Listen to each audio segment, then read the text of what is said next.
जय गुरु जी, शुक्राना गुरु जी, अनंतम शुक्राना गुरु जी। संगत जी, आज मैंने एक अंकल का सत्संग सुना। गुरु जी से जुड़ने से पहले एक लाइफ होती है ना, अपनी नॉर्मल लाइफ चल रही होती है। तो उनकी वाइफ प्रेग्नेंट थी 3 मंथ, और उन्होंने अल्ट्रासाउंड कराया। उसमें उनकी वाइफ की किडनी में स्टोन आए, दोनों किडनियों में स्टोन। तो वो बहुत परेशान हो गए। डॉक्टर ने बोल दिया कि अबॉर्शन करा लो, और वो दोनों हस्बैंड वाइफ नहीं चाहते थे कि उनका अबॉर्शन हो। शायद गुरुजी की यही मर्जी थी।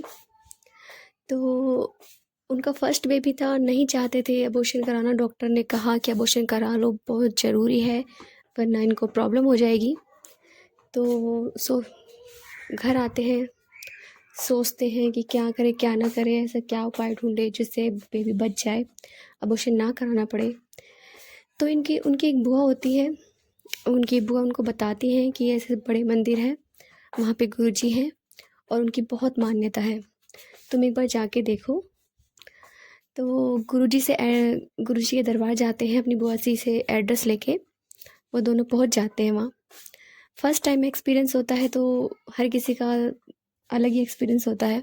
वो दरबार में जाते हैं, जैसे आम लोग सोचते हैं कि भाई कोई बाबा गद्दी पे बैठा मिलेगा और हमसे अपनी समस्या बताएंगे, दक्षिणा दे देंगे और कुछ उपाय बताएगा तो हम ज़रूर करेंगे ताकि बेबी बच जाए।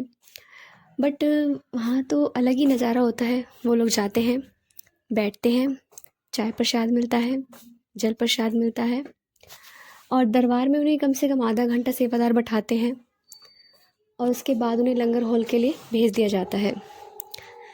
तो जब वो वहाँ जाते हैं तो अधिकतर हम लोग मतलब साथ में नहीं बैठ पाते हैं। तो उनका भी ऐसा ही हुआ, वो लोग दोनों हस्बैंड वाइफ अलग अलग हो गए, जहाँ जहाँ सेवादार ने उनको बैठाया वहाँ बैठ गए। तो वो अंकल कहते हैं, उनके बराबर में एक अंकल होते हैं, तो उनसे कहते हैं अंकल जी आप ना वहाँ जाके बैठ जाइए, मेरी वाइफ यहाँ पे आके बैठ जाएगी और हम दोनों साथ में लंगर कर लेंगे। तो अंकल कहते हैं आप फर्स्ट टाइम आए हो? हाँ जी अंकल जी। तो कहते हैं जहाँ गुरुजी ने बैठा दिया वहीं बैठना है, वो गुरुजी की मर्जी है, जो गुरुजी कर रहे हैं वो सही है। तो गुरुजी महाराज की कृपा से वो दोनों बैठते हैं, लंगर करते हैं। उनकी वाइफ से खाया नहीं जाता, तो जो उनके बराबर में आंटी बैठी होती है वो कहते हैं बेटा खा ले, तेरे कष्ट कट जाएंगे, जो भी दिक्कत है वो इससे ठीक हो जाएगी। तो खा लेती हैं, और उसके बाद जब दोनों बाहर आते हैं तो उनकी मुलाकात फिर से उन्हीं अंकल से होती है। तो वो पूछते हैं कि अंकल जी रुकिए, मुझे आपसे ज़रा बात करनी है। तो कहते हैं हाँ बोलिए अंकल जी। तो कहते हैं कि अच्छा अंकल जी एक बात बताइए, यहाँ पे हमें इतनी देर हो गई बैठे हुए, यहाँ पे गुरुजी नहीं आए।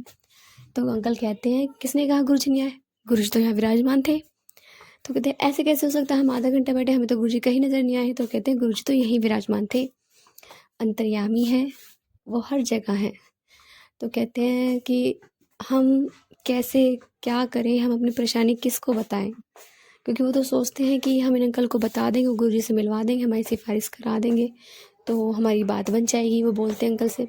तो अंकल कहते हैं कि आप ना यहीं पे खड़े होके अपनी बात रखिए उनके सामने, वो खुद गुरुजी अपने आप कर देंगे। और जब गुरुजी के एंटर होते हैं तो गुरुजी अपने आप ही आपका एक्सरा कर लेते हैं, अगला पिछला सब पता लग जाता है गुरुजी को, जो भी दिक्कत है गुरुजी अपने आप देख लेंगे। तो उन्हें थोड़ा अच्छा फील होता है, तो वो हर डेली रूटीन बना लेते हैं अपना। जब भी उनकी टाइमिंग होती है वो आते हैं गुरुजी के दरबार में। तो 9th मंथ हो जाते हैं, 9th मंथ में उनकी वाइफ को पेट में बहुत तेज़ दर्द होता है। तो वो सब कहते हैं कि हॉस्पिटल चलो, तो वो नहीं जाती हैं, कहते नहीं मैं पहले गुरुजी के दरबार जाऊंगी, उसके बाद ही मैं हॉस्पिटल जाऊंगी।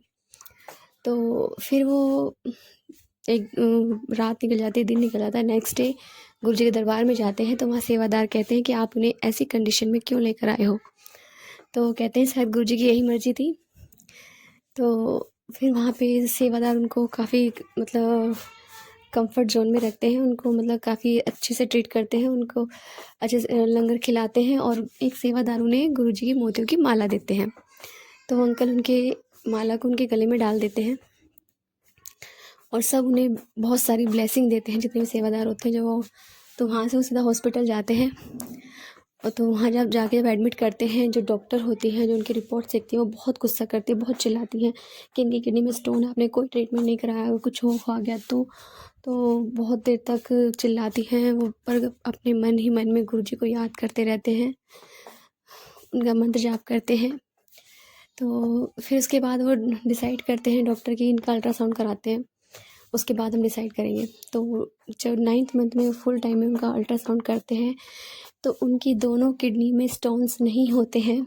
संगत जी ध्यान से सुनिए, उनकी दोनों किडनियों में स्टोन नहीं होते हैं। और डॉक्टर हैरान हो जाते हैं कि ऐसा कैसे पॉसिबल हो सकता है, ऐसा कैसे हो सकता है कि 9th मंथ में, मतलब इतना टाइम वो बल्कि स्टोन जो बढ़ जाते हैं धीरे धीरे, लेकिन वो तो स्टोन है ही नहीं। तो ये हमारे गुरु की महिमा है। गुरु जी की कृपा से उनको बेबी बॉय हुआ और वो गुरु जी की ब्लेसिंग से हुआ। गुरु जी ने उनकी जो भी परेशानी थी वो ख़त्म करी। तो शुक्राना गुरु जी, अनंतम शुक्राना गुरु जी। संगत जी यदि आपको हमारा सत्संग अच्छा लगा तो प्लीज़ हमारे चैनल को लाइक कीजिए, सब्सक्राइब कीजिए, बेल आइकन को प्रेस कर दीजिए ताकि नए सत्संग की जानकारी आपको जल्द से जल्द मिल सके। संगत जी आप भी अपना सत्संग हमें शेयर कर सकते हैं, व्हाट्सएप पर लिख कर भेज सकते हैं या रिकॉर्ड कर भेज सकते हैं। संगत जी ये सेवा हमें गुरु महाराज जी ने प्रदान करी है, वो हमसे सेवा करा रहे हैं, तो आप भी इस सेवा का भागीदार बनिए।